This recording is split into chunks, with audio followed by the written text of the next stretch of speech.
Hello my dear viewers, Vishwa reviews. I am Vishwanath. Cinema రంగంలో కథ గురించి, నటన గురించి, సీన్ల గురించి, బడ్జెట్ గురించి, ఇక సినిమా రంగంలో సినిమాకు కావలసినటువంటి 24 రంగాలలో అన్నిట్లోనూ వేలు పెట్టే టెక్నీషియన్స్ యూనిట్ ఉంటారు. కానీ స్క్రీన్ ప్లే విషయంలో వేలు పెట్టేవాళ్ళు చాలా తక్కువ మంది ఉంటారు. ఎందుకంటే స్క్రీన్ ప్లే అనేది చాలా ఈజీ అయినట్టే అందరికీ కనిపిస్తుంది, కానీ స్క్రీన్ ప్లే అంత కష్టమైన విషయం మరొకటి ఉండదు. మరి అలాంటి స్క్రీన్ ప్లే గురించి ఇప్పటికే మనకు ఎన్నో కథనాలు యూట్యూబ్లో దొరుకుతాయి, పుస్తకాలు ఉన్నాయి, రకరకాల సమాచారం మన అందుబాటులో ఉన్నప్పటికీ మళ్ళీ స్క్రీన్ ప్లే గురించి ఎక్కడో కన్ఫ్యూజు. ఎవరి శైలిలో వారు ఆలోచించే క్రమంలో అలాగే ఆ కథ చాలా బాగుంది, స్క్రీన్ ప్లే బాగా చేయలేదే అని అంటూ ఉంటాం. మరి అసలు పర్ఫెక్ట్ స్క్రీన్ ప్లే అనేది కథను విజువల్ ఫార్మాట్లో ప్రజెంట్ చేయగలిగినప్పుడు దాన్ని పర్ఫెక్ట్ స్క్రీన్ ప్లే అంటాం. అలా రూపొందించడానికి ఒక బ్రాండ్ లాగా, ఒక ఐటమ్ లాగా, ఒక ఎమోషన్ని బిల్డప్ చేసేటటువంటిదే మంచి స్క్రీన్ ప్లే అని మనం చెప్పుకోవచ్చు. ఎందుకంటే స్క్రీన్ ప్లే లేకపోతే సినిమా లేదు. సినిమాకు కావలసినటువంటి ప్రధానమైన హార్టే స్క్రీన్ ప్లే. ఇది అందరూ చెప్పే మాట అయినా ఆ హార్ట్ని మనం తయారు చేసుకోవడం అనేది చాలా కష్టసాధ్యమైన విషయం.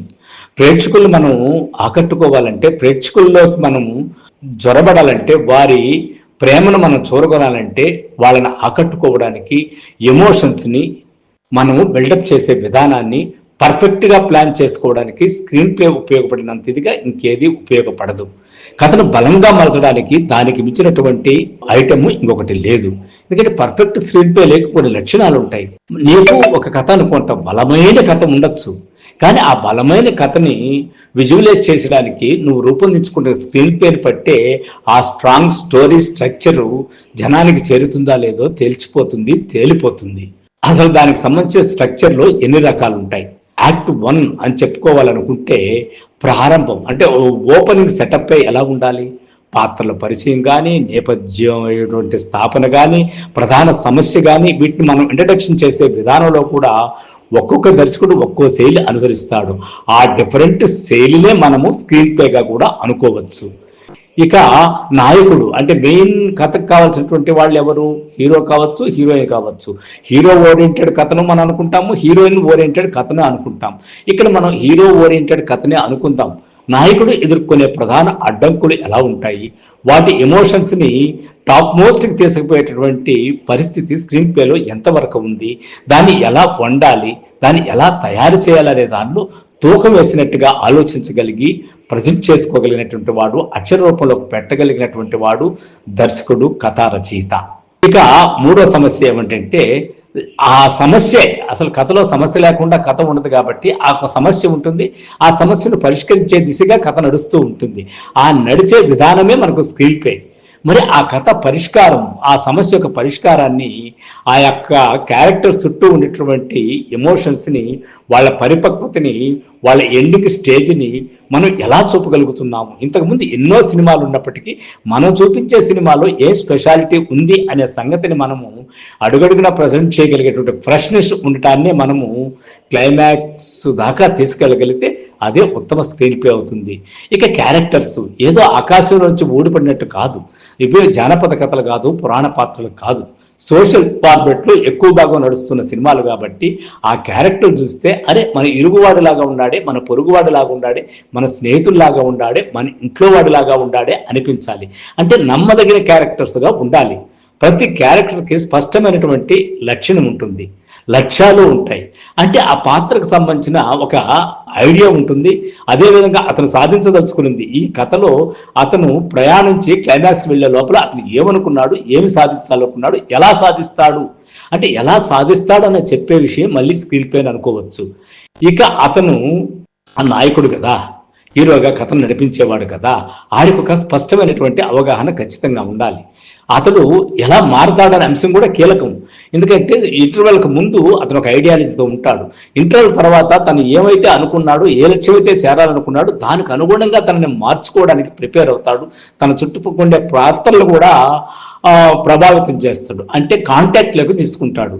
ఆ కాంటాక్ట్ తీసుకునే విధానం కూడా కొత్తగా క్రియేట్ చేయగలిగితే అది కూడా గొప్ప స్క్రీన్ ప్లేనే. ఇక ఎన్ని చెప్పుకున్నా కూడా విజువలైజేషన్లో సినిమాటిక్ లేకపోతే సినిమాను ప్రేక్షకుడు చూడడు. దానికే ఏమంటారు పెద్దవాళ్ళు, సినిమా పండితులు, షో డోంట్ టెల్ అనే సిద్ధాంతాన్ని పాటించమంటారు. అంటే సినిమాని నువ్వు చూపించు కానీ అక్కడ ఏదో ఒక డైలాగ్ను పెట్టి డైలాగ్ ద్వారా కథ నడిపించేస్తాను, డైలాగ్ ద్వారా సినిమా నడిపించేస్తానంటే కుదరదు. అక్కడ కుక్కను చూపించినప్పుడు కుక్కకు సంబంధించిన విజువలైజేషన్ చూడాలి, కానీ ఇది కుక్క అని చెప్పడం అంటే నువ్వు అక్కడే కథకుడుగా కానీ దర్శకుడిగా కానీ స్క్రీన్ ప్లే రాసినటువంటి వాళ్ళు కానీ పక్కాగా ఫెయిల్ అనేట్టు లెక్క. అలా కాదు, షో చేయాలి. షో, సినిమా అంటేనే షో. ఆ షోను నువ్వు చూపించే విధానాన్ని బట్టి స్క్రీన్ ప్లే ఉంటుంది, ఆ స్క్రీన్ ప్లేని బట్టి ఆ షో ఉంటుంది, ఆ షోను బట్టి ఆడియన్స్ నీ సినిమాను చూడాలా లేదా అనేది తేల్చుకుంటారు. డైలాగ్ కంటే కూడా ఇక మనము సినిమాలో మెయిన్గా చూడాల్సింది ఏమంటే విజువలైజేషన్, సీన్స్. డైలాగ్ ఏముంది, ఆ కథలో నడిచే పాత్రలు బట్టి ఏదో ఒకటి రాసేస్తాం, కానీ ఆ దృశ్యములో అంటే ఆ సీన్లో వాళ్ళు ఎక్కువగా ఎలా వెళ్తుంటారు, ఏం చేస్తుంటారు అనే దాన్ని మనము మ్యాక్సిమమ్ విజువలైజేషన్ చేస్తూ తక్కువ మాటలతో ఎక్కువ చెప్పగలిగితే నిజంగా దాన్ని ఉత్తమ స్క్రీన్ ప్లేగా కూడా మనం చెప్పుకోవచ్చు. ఇక సజీవమైన డైలాగ్స్ అని అంటూ ఉంటారు, అంటే న్యాచురల్గా ఉండాలి. న్యాచురల్గా ఉండాలి అనుకున్నప్పుడే ఒక పాత్ర వగుడుకాయగా ఉంటుంది, ఒకటి అలా మాట్లాడుతుంటుంది, ఒక అతను ప్రతిదానికి పంచిలేస్తుంటాడు, ఒక అతను ప్రతిదానికి ఏదో మాట్లాడుతుంటాడు, ఇంకొక ఏదో గెలుపుతా ఉంటాడు.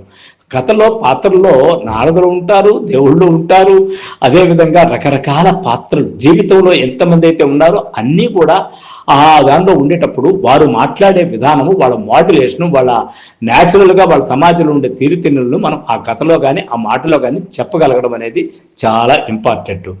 ఇక వాళ్ళ డైలాగ్స్ చెప్పడం కాదు, ఆ డైలాగ్స్ ఇప్పుడు ఒక వెల్డింగ్ చేసేవాడు ఉంటాడు, అలాంటి మాటలు ఎలా ఉంటాయి, అదేవిధంగా ఒక అతను పాలు పోసే ఉంటాడు, అతని మాటలు ఎలా ఉంటాయి, ఒక సాఫ్ట్వేర్ ఇంజనీర్ అయితే ఎలా ఉంటాయి, ఇలాంటివన్నీ మనం గుర్తించుకొని వాటికి అనుగుణంగా మాటలు రాయించుకోగలగడము, దాన్ని స్క్రీన్ ప్లేకి పొదివి పట్టుకోవడం కూడా ఉత్తమ స్క్రీన్ ప్లే లక్షణమే.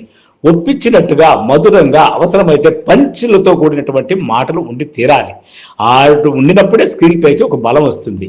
ఇక కంటెంట్లో కొన్ని కామెడీలు ఉంటాయి, కొన్ని సెంటిమెంట్లు ఉంటాయి, కొన్ని సోషల్ ఉంటాయి, కొన్ని హిస్టారికల్ ఉంటాయి, కొన్ని ఎపిక్ లాంటివి ఉంటాయి. ఏది ఏమున్నా కూడా అన్నిట్లోనూ కూడా ఒక ఎమోషనల్ కంటెంట్ అనేది ట్రావెల్ అవుతూ ఉండాలి, లేకపోతే ఆ కథకు కానీ ఆ సినిమాకి కానీ వాల్యూ ఉండదు.